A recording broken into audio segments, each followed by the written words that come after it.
तो शुरू करते हैं। तो अपना चल रहा था एक्ट जो इसके साथ है, कॉन्ट्रैक्ट फर्स्ट के साथ स्पेसिफिक रिलीफ एक्ट। ठीक है, एक स्पेशल लॉ आप कह सकते हो, साम्य की देन है भी। जहां पर जो नॉर्मल लॉ है उसके अंदर कोई रेमेडी अवेलेबल नहीं है, कम है, तो स्पेसिफिक रिलीफ एक्ट के अंदर सत श्री अकाल जी रेमेडी मिल सकती है। इसके अंदर एक आपका टॉपिक आता है कि घोषणात्मक डिक्री क्या होता है, जिसको डिक्लेरेटरी मतलब डिक्लेरेशन करना। डिक्लेरेटरी डिक्री क्या होती है, इसके बारे में बताइए। घोषणात्मक, ठीक है, डिक्लेरेशन का केस जिसको कहा जाता है। तो ये आपके प्रैक्टिस में भी अगर आप करोगे तो प्रैक्टिस तो आपके बहुत काम आने वाला है। मतलब घोषणा करना, डिक्लेरेशन करवाना। ठीक है भाई, ये जो डिक्री है इसका मीनिंग क्या है? किसी व्यक्ति के अधिकारों या हैसियत की घोषणा करती है, किसी व्यक्ति के राइट्स और उसका क्या स्टेटस है इसकी घोषणा करती है। सेक्शन 34 स्पेसिफिक रिलीफ एक्ट 34 में बता रखा है। इसकी डेफिनेशन क्या है कि कोई व्यक्ति जो किसी विधिक हैसियत का या किसी संपत्ति के बारे में अधिकार का हकदार, यानी कोई भी व्यक्ति जिसका एक लीगल करैक्टर हो, उसकी एक हैसियत हो या संपत्ति में उसका कोई इंटरेस्ट हो, अधिकार हो, हकदार हो, वो ऐसे किसी व्यक्ति के विरुद्ध जो ऐसी हैसियत का, ऐसे अधिकार, हक का प्रत्याख्यान करता है या प्रत्याख्यान करने में हितबद्ध है। मतलब दूसरा व्यक्ति कौन है? ऐसा व्यक्ति जो उस करैक्टर का, लीगल करैक्टर का, उस हैसियत का, उस हक का डिनाई करता है। प्रत्याख्यान मतलब इनकार करता है कि तुम्हारा नहीं है। ठीक है, वाद संसित कर सकेगा और न्यायालय से विवेक में उस वाद में यह घोषणा कर सकेगा कि वह ऐसा हकदार है और वादी के लिए आवश्यक नहीं है कि उस वाद में किसी अतिरिक्त अंतोष की मांग की करे।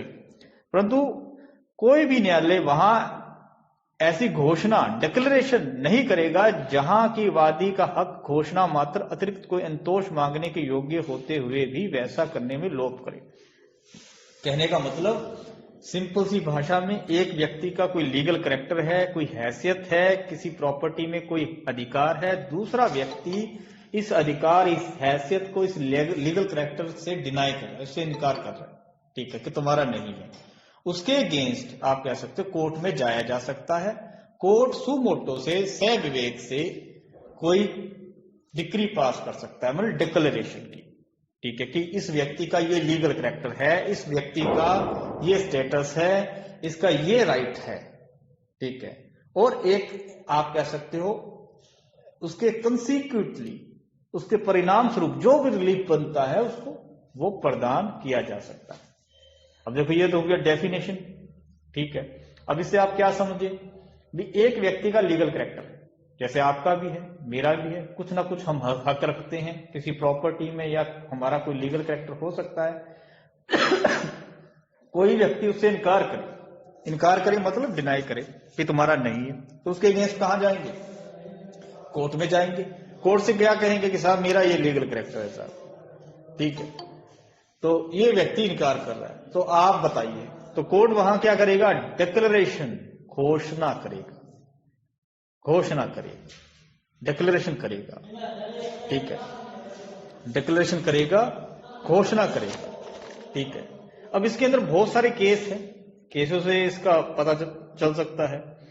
ठीक है, हैसियत, लीगल करैक्टर। ठीक है, तो इसके अंदर क्या है कि मान लो कि आपका कोई लीगल करैक्टर है, आप किसी अधिकार के हकदार, और दूसरा व्यक्ति इस बात को मानने से इनकार कर। मान लो कि आप 18 साल के हो चुके हो, ठीक है, और आप अपना वोटर कार्ड बनवाना चाहते हो। दूसरा व्यक्ति कहता है, जो मतलब पब्लिक अथॉरिटी है, वो कहता नहीं बनेगा। देखो 18 साल के हो गए, आपका तो लीगल राइट है, एक आपकी हैसियत है, बना सकते। अब फिर अगर वो ना बनाने दे, इनकार करे, तो फिर कहां जाओगे? कोर्ट में। साहब डिक्लेरेशन कीजिए। मान लो कोई प्रॉपर्टी है, उसके अंदर आपका इंटरेस्ट है, हक है, कोई व्यक्ति उससे डिनाई करता है, कोई अथॉरिटी उसे डिनाई करती है, तो कहां जाओगे? कोर्ट में। कोर्ट में कौन सा केस फाइल करोगे? डिक्लेरेशन का, कि साहब घोषणा की जाए, घोषणा की जाए। ठीक है, मान लो भी, ठीक है, मान लो भी आप किसी इलेक्शन में खड़ा होना चाहते हो, कि एज ए कैंडिडेट इलेक्शन लड़ना चाहते हो, लेकिन जो पब्लिक अथॉरिटी है वो इस बात से डिनाई कर रहा है कि आप कॉम्पिटेंट नहीं हो। ठीक है, according to rule and regulation आप कॉम्पिटेंट हो अपने हिसाब से, कि मेरे पास मेरी एज भी पूरी है, सारा कुछ है, और ये मुझे मतलब नहीं शामिल कर रहे। ठीक है, इनकार कर रहे, तो फिर कहां जाओगे? इनकार करने पर कोर्ट में जाओगे। कोर्ट से क्या कहोगे कि साहब देखो इतनी एज है, ये क्वालिफिकेशन मांगेगी, ये मेरे पास है, लेकिन इसको मानने के लिए इनकार कर रहे हैं। तो फिर कोर्ट वहां क्या करेगा? घोषणा करेगा, डिक्लेरेशन करेगा। इसको ही डिक्लेरेशन का सूट कहा जाता है। और इसके अंदर जो डिक्री पास की जाएगी उसको डिक्लेरेटरी डिक्री कहा जाता है। तो पहली चीज क्या है इसमें? वादी का कोई विधिक हैसियत होना। वादी, वादी मतलब प्लेंटिफ की कोई लीगल, आप कह सकते हो करैक्टर उसका होना, उसका अधिकार होना। ठीक है, भविष्य में उत्पन्न होगा उसके बारे में नहीं जा सकते कि सब फ्यूचर में मिलेगा। अब है क्या? अब है, अब नहीं है, फिर नहीं ये केस चलेगा। ठीक है, फ्यूचर में कोई टाइटल या लीगल करैक्टर मिलने वाला है उस पर नहीं। ठीक है, अब जो है प्रेजेंट टाइम उस पर जा सकते हो। जैसे एक व्यक्ति नगर पालिका में आयुक्त के पद पर एज ए कैंडिडेट के रूप में खड़ा होने का अधिकार रखता था, लेकिन पब्लिक अथॉरिटी ने मना कर दिया, तो कोर्ट ने क्या माना कि हाँ इसका लीगल करैक्टर है। तो ये डिक्लेरेशन का केस माना गया कि हाँ भी इसके अंदर डिक्लेरेशन कोर्ट कर सकता है। ठीक है, अवैध रूप से सेवा से बाहर कर दिए जाने पे मामले में पुनः सेवा में लिए जाने तथा निष्कासन आदेश को आरंभता जीरो डिक्लेयर कराने हेतु कोर्ट में घोषणात्मक डिक्री की मांग की जा सकती है। लेकिन ये जरूरी नहीं कि जो प्लेंटिफ है उसको निलंबित या निष्कासन काल का जो भी पेमेंट है वो मिले। भाई आपको अगर गलत तरीके से आपकी सर्विस से बाहर निकाल दिया जाता है तो आप जा सकते हो कि साहब मेरा हक है, ठीक है, मुझे बाहर किया गया। ठीक है, तो देखो जो भी ऑर्डर है उसको वॉइड किया जा सकता है। मतलब कोई भी इशू है आपका, उस पर कोर्ट का विवेक चाहिए। कोर्ट अपने विवेक से उस चीज को क्लियर करेगा कि आपका हक है या नहीं है, या ये ऑर्डर सही है या गलत है। तो कोर्ट उस पर डिक्लेरेशन कर देता है, तो उसको कहते हैं डिक्लेरेशन का सूट। ठीक है, दूसरी चीज क्या है? हैसियत या अधिकार से इनकार किया जाना। अब जो दूसरी जो कंडीशन है उसमें यह है कि एक व्यक्ति या एक अथॉरिटी आपकी उस हैसियत या राइट से डिनाई कर रहा है, ठीक है, तो फिर जाया जा सकता है। दूसरी, अथॉरिटी डिनाई करे, इनकार करे। तीसरी चीज फिर सूट फाइल करना, घोषणा के लिए वाद।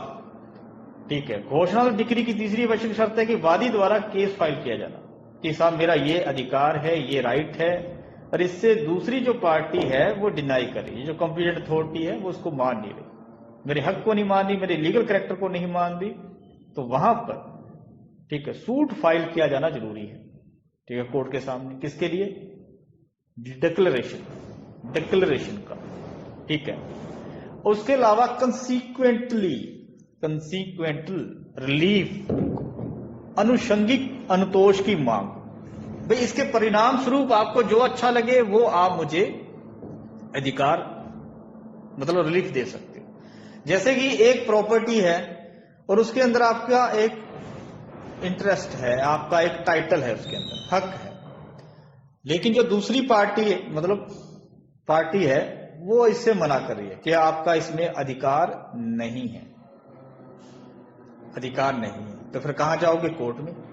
कोर्ट में जाके क्या कहोगे कि साहब ये प्रॉपर्टी ऐसे ऐसे करके मैं यहां वारिस के हक से इसके अंदर अधिकार रखता हूं। ठीक है, तो आप इस पर अपना व्यू दें, घोषणा कर दें। अगर आपने घोषणा कर दी तो मानना ही पड़ेगा। ठीक है, तो वहां पर कोर्ट सारे डॉक्यूमेंट देखते हुए सारा कुछ डिक्लेयर कर देगा कि ये फलाने व्यक्ति का इस प्रॉपर्टी में अधिकार है। अब इसके कंसीक्वेंटली परिणाम स्वरूप रिलीफ क्या बनता है कि साहब आपने कह दिया कि टाइटल है मेरा इस प्रॉपर्टी में, और इसके परिणाम स्वरूप रिलीफ तो यह बनता है कि उसका कब्जा भी दिलाया जाए। कोर्ट ने कह दिया कि आप इस प्रॉपर्टी के हकदार हो, आपका इसमें इंटरेस्ट है, ठीक है। तो वहां पर कोर्ट अगर डिक्लेयर कर दे कि हाँ आपका इस प्रॉपर्टी में हक है, अधिकार है, तो उसके परिणाम स्वरूप रिजल्ट रिलीफ क्या बनता है कि उसका पोजेशन भी दिलाया जाए। तो कोर्ट कह देगा कि हाँ साहब पोजेशन दिलाया जाए। अब कहते हैं कि केस किसके द्वारा, किसके अगेंस्ट फाइल किया जा सकता है। तो जो वादी की, जो प्लेंटिव की लीगल हैसियत, मतलब लीगल करैक्टर या संपत्ति में जो भी उसका राइट है उससे इनकार कर रहा है, जो भी बॉडी आगे की, ठीक है, जो इनकार कर रही है या इनकार में इंटरेस्टेड है, ठीक है। और एक चीज और, इसके अंदर रिलीफ प्रदान करना या नहीं करना कोर्ट की सुमोटो पर है। सुमोटो मतलब विवेकाधीन शक्ति है इसकी। जरूरी नहीं आपने कोई मांग लिया तो कोर्ट को देना ही पड़ेगा, नहीं, कोर्ट कर भी सकता है, नहीं भी कर सकता, ठीक है। आप एक अधिकार के रूप में इसको क्लेम नहीं कर सकते। अब प्रभाव क्या होता है, वह सीधी सी बात है कि घोषणात्मक डिक्री के प्रभाव के बारे में सेक्शन 35 में बता रखा है, ठीक है। इसके अनुसार घोषणात्मक डिक्री का प्रभाव लोक लक्षी ना होकर व्यक्ति लक्षी है। घोषणात्मक डिक्री का इफेक्ट किस पर पड़ता है, पार्टी पर, पूरे सोसाइटी पर नहीं पड़ेगा, सीधी सी बात है। सिर्फ जिनके बीच में ये कन्फ्लिक्ट है, विरोधाभास है, उन पर असर पड़ेगा, ठीक है। अब एग्जांपल मैं और भी बता देता हूं कि क्या होता है डिक्लेरेशन। जैसे कि मान लो भी हमने एक खुद रियल के अंदर एक केस मतलब फाइल किया था डिक्लेरेशन का। उसमें क्या था कि एक लड़की, ठीक है, वो विदेश जाना चाहती थी, आईलेट्स वगैरह किया हुआ था। तो अब उसमें क्या था कि मतलब फाइल तैयार की गई, जो भी कॉम्पिटेंट अथॉरिटी होती है, एम्बेसी वगैरह, वो उसको चेक करती है सारा कुछ। तो उन्होंने इनकार कर दिया कि आप नहीं, मतलब उसमें क्या था कि वो जो बच्ची थी वो डॉक्टर थी, गोद ली हुई थी, और उसके एविडेंस के रूप में एक जो भी रिटर्न के अंदर जो लिखा गया था डॉक्यूमेंट, वो पेश कर दिया गया। लेकिन उन्होंने मानने से इनकार कर दिया क्योंकि आप कोर्ट द्वारा डिक्लेयर करके लाओ कि ये जो अडॉप्शन है, ठीक है, जो, ठीक है, इसके ये वैलिड है, ठीक है, और दत्तक माता पिता ही आपके माता पिता माने जाएं, इसलिए कोर्ट से लाओ। तो हमने एक सूट फाइल किया जिसके अंदर मान लो हो सकता है कि एक पार्टी जो थी, ठीक है, भी आपका कोई भी अधिकार हो, कोई लीगल करैक्टर हो, दूसरी बॉडी उसको मानने से इनकार करे, ठीक है, डिनाई करे, तो वहां पर, ठीक है, कोर्ट द्वारा आप घोषणा करवा सकते हो, घोषणात्मक वाद में, ठीक है, जिसको डिक्लेरेशन का सूट कहा जाता है। हाँ जी, क्लियर हुआ? ठीक है, ये आपके बहुत काम आने वाला है, प्रैक्टिस में ये काम आता ही है। कई सूट इसके अंदर फाइल हो सकते हैं, ठीक है। कोर्ट मतलब कोर्ट के ऊपर छोड़ दिया कि आप डिक्लेयर करो साहब ये है या नहीं है, हमारे पास ये प्रूफ है, अब कोर्ट डिक्लेयर करेगा, ठीक है। हाँ जी, तो उसके बाद आपका टॉपिक आता है इंजंक्शन। इंजंक्शन जिसको व्यादेश कहा जाता है, कई प्रकार का होता है, स्थायी, अस्थायी, परमानेंट, टेम्परेरी, ठीक है, परपीचुअल कहा जा सकता है। ये है क्या, जिसको आप स्टे ऑर्डर कहते हैं, स्टे ऑर्डर कहते हैं जिसको। देखो एक फेमस सा शब्द है स्टे, जिसको इंजेक्शन कहा जाता है, ठीक है, निषेधाज्ञा जिसको कहा जाता है, ठीक है, उसके बारे में क्वेश्चन आ जाता है कितने प्रकार का है। तो व्यादेश, स्टे, इंजेक्शन कोर्ट द्वारा, कोर्ट का एक ऐसा आदेश होता है जिसके द्वारा किसी व्यक्ति को कोई कार्य विशेष करने या ना करने का निर्देश दिया जाता है। मतलब एक ऐसा ऑर्डर है कोर्ट का जिसके द्वारा किसी भी पर्सन को कोई एक्ट करने के लिए कहा जा सकता है या कोई एक्ट करने से मना भी किया जा सकता है, आप ये काम नहीं कर सकते, ठीक है। जैसे कि आप का एक पड़ोसी है, उसका एक प्लॉट है, आपका भी एक प्लॉट है, साथ में जुड़े हुए हैं, ठीक है। अब मान लो भी पड़ोसी कंस्ट्रक्शन करवा रहा है अपने प्लॉट पर, ठीक है, मकान बना रहा है, और उसने कुछ प्रॉपर्टी जो आपकी संपत्ति है, ठीक है, जो प्लॉट की आप कह सकते हो, वो 1-2 फुट अपने बीच में मिला ली, मतलब उस पर कंस्ट्रक्शन करवाना शुरू कर दिया। तो कहां जाओगे? भागे भागे कोर्ट के अंदर कि साहब ये देखो, ये इसका प्लाट, ये मेरा प्लाट, ठीक है, इतना इतना इतना है, लेकिन ये मेरे प्लाट पर कंस्ट्रक्शन करवा रहा है। तो कोर्ट उसको रोकने के लिए क्या ऑर्डर जारी करेगा? स्टे ऑर्डर, इंजंक्शन, ठीक है, कि भैया रुक जा, यहीं रुक जा, नहीं करना, मामले को देख लेने दे क्या है क्या नहीं, ठीक है। तो व्यादेश एक ऐसी प्रोसीडिंग है जिसके द्वारा किसी पक्षकार को कोई स्पेसिफिक वर्क करने या ना करने का आदेश दिया जाता है, ठीक है, कुछ करने या ना करने का आदेश दिया जाता है, ठीक है।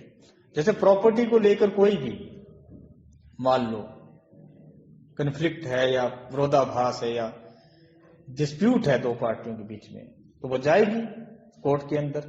अब जब तक कोर्ट के अंदर केस पेंडिंग है तब तक उस पर स्टे भी हो सकता है, सीधी सी बात है। कोर्ट कहेगी इसके साथ कोई छेड़छाड़ नहीं करना, इसको सुमोटो में रखो, जैसी है ये है, सुमोटो में नहीं, स्टेटस क्यू में, जैसी ये है वैसी ही पड़ी रहने दो, इसके साथ किसी प्रकार की छेड़छाड़ नहीं करनी, ठीक है। तो व्यादेश के प्रकार क्या है, टाइप्स क्या है, कितने प्रकार का होता है? तो पहला है इसके अंदर टेम्परेरी इंजेक्शन, टेम्परेरी, अस्थायी आप कह सकते हो। इंटरलोकेटरी इंजेक्शन, कुछ टाइम के लिए, ठीक है, कुछ टाइम के लिए। जो अस्थायी टेम्परेरी इंजेक्शन है वो बाद के किसी भी स्टेज पर जारी किया जा सकता है, ठीक है, और एक विशिष्ट समय के तक या न्यायालय के अग्रिम नेक्स्ट ऑर्डर तक जारी रहते हैं। अब मान लो भी ए और बी का प्लॉट है, दोनों का अलग अलग प्लॉट है, पास पास है, ठीक है। बी अपने प्लॉट पर मकान बना रहा है और ए का कुछ जमीन का हिस्सा वो उसमें अपने साथ मिला लेता है, मतलब उस पर कंस्ट्रक्शन शुरू कर दिया, ठीक है। तो यहां पर ए जाएगा कोर्ट में, क्या मांगेगा? स्टे, ठीक है। वो कहेगा कि इतना ये मेरा है साहब। अब बी भी वहां जाएगा, वो कैसा साहब, नहीं साहब ये तो मेरा है, मैं कर रहा हूं, सही हूं। अब देखो कोर्ट को उस केस को डिसाइड करने के लिए टाइम तो लगेगा, ये थोड़ा कि आते ही केस को डिसाइड कर दिया। कोर्ट कहेगा स्टे, भी देखो कंस्ट्रक्शन नहीं करना जब तक मैं इस केस को फाइनली डिसाइड ना कर दूं, भी ये सुनिश्चित ना कर दूं कि कितना किसका हिस्सा है, या जब तक मैं नेक्स्ट ऑर्डर ना दे दूं, ठीक है। तो उस काम को रोकने के लिए कोर्ट के द्वारा स्टे जारी किया जा सकता है, इंजेक्शन, ठीक है, कुछ टाइम के लिए, भी जब तक मैं नेक्स्ट ऑर्डर ना दे दूं, जब तक मैं इस केस को डिसाइड ना कर दूं फाइनली, तब तक रुके रहो, जैसे है वैसे उस प्रॉपर्टी को रखो स्टेटस क्यू में। अब उसके बाद ये है कि जब भी ये एप्लीकेशन लगती है स्टे के लिए के साथ दिया जाए, ठीक है, तो कोर्ट क्या देखता है, क्या सिद्धांत है स्टे देने के, क्या माना जाएगा? तो देखो प्रेमा फैसी मामला होना चाहिए। प्रेमा फैसी क्या होता है? जो देखने से लगता है, देखने से गड़बड़ घोटाला लग रहा है, कुछ ना कुछ है, जो देखने से लग रहा है तो वहां दिया जा सकता है, ठीक है। या कोर्ट को ऐसा लगता है कि अगर मैंने स्टे नहीं दिया तो ऐसा लॉस हो जाएगा जिसकी रिकवरी नहीं हो पाएगी, अपूरणीय क्षति। तीसरा, सुविधा नहीं बन पाएगी, बैलेंस ऑफ कन्वीनियंस, मतलब सुविधा संतुलन नहीं बन पाएगा, ठीक है, बाद में।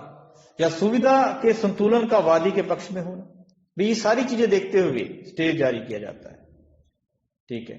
फिर मान लो कल को मैंने स्टे नहीं दिया, वो कंस्ट्रक्शन कर देगा, बिल्डिंग 2 माले के खड़े कर देगा, उसके बाद मैं कह दूंगा कि नहीं साहब आपका तो हिस्सा 1 फुट कम था, तो फिर उसमें से जमीन निकाल के देना, फिर वो काफी है ना। तो इसलिए दिया जाता है कि हाँ साहब अपूरणीय क्षति, ठीक है, होगी अगर स्टे ना दिया गया, वहां दिया जाएगा। यह है टेम्परेरी इंजेक्शन। दूसरा है स्थायी आदेश, परपीचुअल, ठीक है, लंबे समय के लिए, जिसको सेक्शन 38 में डिफाइन किया गया कि शाश्वत व्यादेशवादी के पक्ष में वर्तमान आभारों के भंग को रोकने के लिए जारी किया जाता है, चाहे वो आभार अभिव्यक्त एक्सप्रेस या इंप्लाइडली कैसे भी हो, जब डिफेंडेड वादी की प्रॉपर्टी में अधिकारों में हस्तक्षेप करता है या हस्तक्षेप करने की धमकी देता है, तब न्यायालय ये स्थायी आदेश जारी कर, मतलब परपीचुअल, सदा के लिए भी ये काम करना ही नहीं, आज भी नहीं करना और कभी भी नहीं करना। मान लो आपकी प्रॉपर्टी है, उसके अंदर कोई व्यक्ति इंटरफेयर कर रहा है, ठीक है, हस्तक्षेप कर रहा है, तो उसको रोकने के लिए कौन सा स्टेज परमानेंट, सब सदा के लिए रोक दो कि ऐसा नहीं करेगा। तो सदा के लिए किसी व्यक्ति को कोई काम करने से रोक देना परमानेंटली, ठीक है। जैसे कि मान लो ट्रस्ट है, अब ट्रस्ट के अंदर कौन होता है, ट्रस्टी, ठीक है, और वहां वो अगर प्रॉपर्टी के लेन देन से संबंधी कोई करे, कर तो सकता नहीं, तो उसके विरुद्ध कौन सा स्टे जारी होगा, परमानेंट, कि देखो प्रॉपर्टी के साथ छेड़छाड़ नहीं कर सकते, आज भी नहीं कर सकते और कभी भी नहीं कर सकते, सदा के लिए तुम्हारे हाथ बांध दिए जाते हैं, ठीक है, सदा के लिए। और जहां हस्तक्षेप ऐसा हो कि उसके लिए दिए जाने वाला प्रतिकर पर्याप्त संतोष नहीं होगा, मतलब अगर सीधी सी बात है इंटरफेयर इस तरीके का है हस्तक्षेप, कल को दोबारा करेगा, जो रिलीफ आप दोगे वो मेरे लिए सफिशिएंट रिलीफ नहीं माना जाएगा, प्रतिकर नहीं माना जाएगा, ठीक है। और अगर कोर्ट को ये लगे कि यहां परमानेंट स्टे नहीं दिया गया, सदा के लिए नहीं रोका गया, तो कल को ये कुछ और करेगा, फिर और केस आएंगे, केसों की संख्या बढ़ेगी, तो उनको रोकने के लिए परमानेंट स्टे दिया जाता है, परमानेंट, ठीक है। जैसे कि मान लो ए जो है वो बी को प्रॉपर्टी लीज पर देता है, ठीक है, और दोनों के बीच में ये एक एग्रीमेंट होता है कि भी प्रॉपर्टी को यूज कर सकते हैं, लेकिन इनमें से, इस प्रॉपर्टी में से आप मिट्टी या कोई मटेरियल निकालकर नहीं बेचोगे।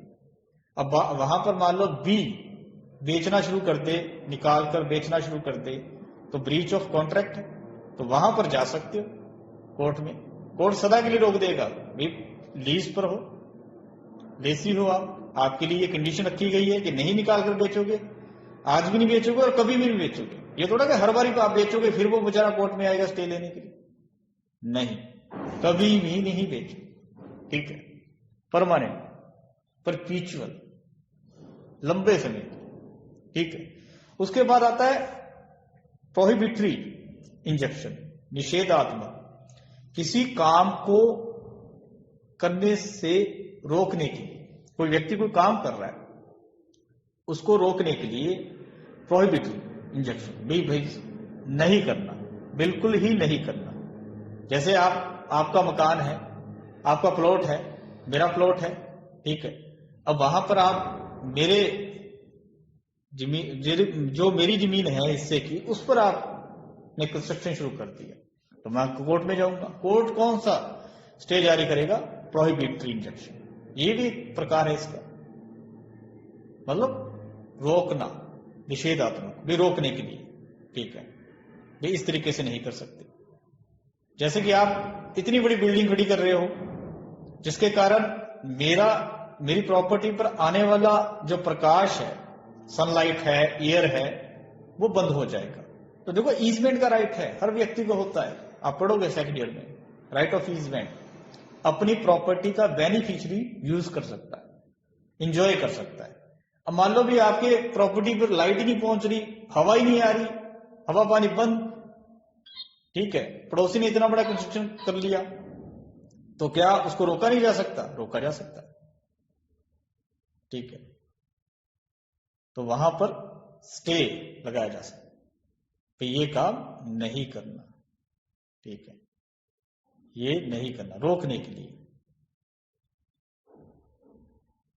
जैसे कि आपका कोई ट्रेडमार्क है, आपकी गुडविल है, अब कोई व्यक्ति उसको यूज कर रहा है, होता है ना कई बार आप मतलब कॉपी करके वैसे ही आपका लोगो यूज कर लिया या कुछ हो, वो आपके नाम पर पैसा कमा रहा है, तो कहां जाओगे, कोर्ट में, कोर्ट से कौन सा स्टे मांगो, सब रोका जाए पहले तो उसको कंपल्स, चलो बाकी कार्रवाई तो बात की है, पहले उसको रोको, तो कोर्ट वहां पर प्रोहिबिटरी इंजंक्शन जारी करेगा, भाई नहीं साहब, नहीं करना, नहीं यूज कर सकते किसी और का लोगो, ट्रेडमार्क, ठीक है।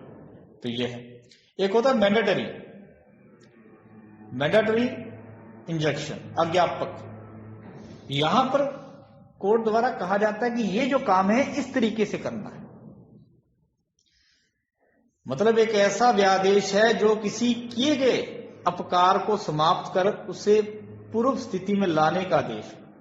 दूसरे शब्दों में ये किसी कार्य विशेष को करने का आदेश है। यहां पर रोकना नहीं है, यहां पर कुछ करने के लिए कहा जाता है।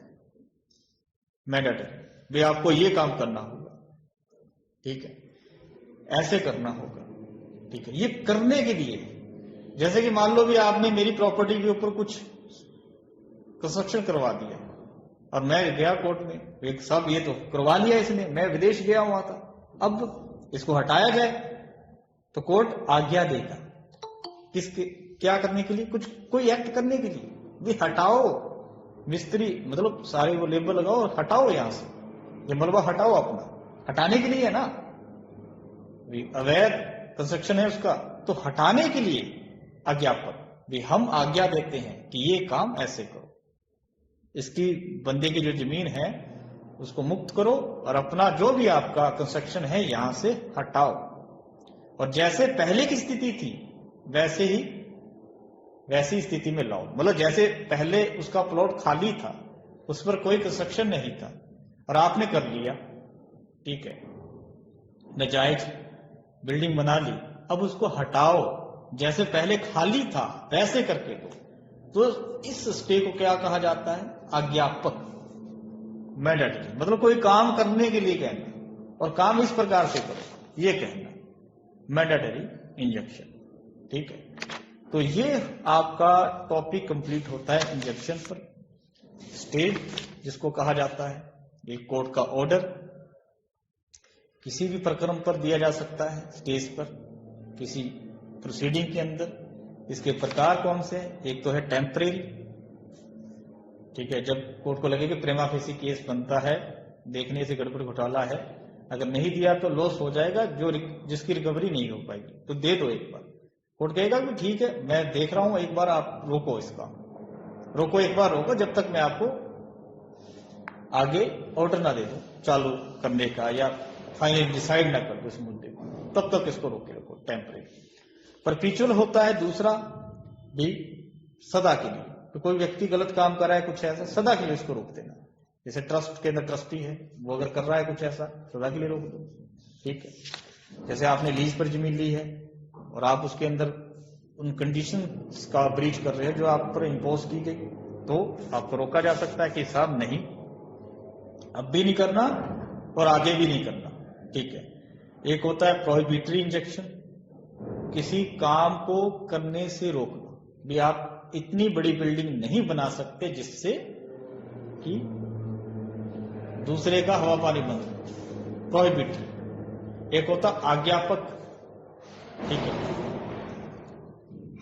जो भी आपने गलत काम किया है उसको समाप्त करने, ठीक है, उसको खत्म करने के लिए और पहले वाली अवस्था में लाने के लिए।